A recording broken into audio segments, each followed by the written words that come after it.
అదిగో మా తండ్రి ఏమీ తెలియక అమాయకత్వంతో నీకు వ్యతిరేకంగా బతికాడు, నా తండ్రికి ఉత్తమగతులు కలిగేటట్టుగా అనుగ్రహించు అని అడిగాడు.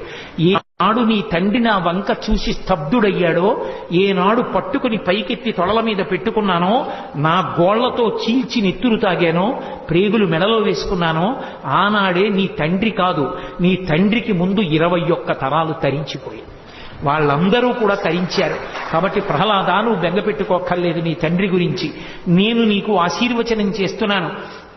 నువ్వు దీర్ఘాయుష్మంతుడవై ఈ రాజ్యాన్ని ధార్మికంగా పరిపాలన చేసి పరమభాగవతోత్తముడవై అంత్యమునందు నన్ను చేరుకుంటావు. నీ కథ ఎక్కడ చెప్పబడుతుందో, నీ కథ ఎక్కడ వినబడుతుందో అక్కడ నేను ప్రసన్నుడవుతాను, అక్కడ నేను ఎంతో సంతోషిస్తాను. ఆ సభామంటపంలో ఉన్న వాళ్ళందరికీ కూడా నా ఆశీర్వచనము పరిపూర్ణముగా లభిస్తుంది. దాని చేత రోగములు సమసిపోయి వాళ్ళందరూ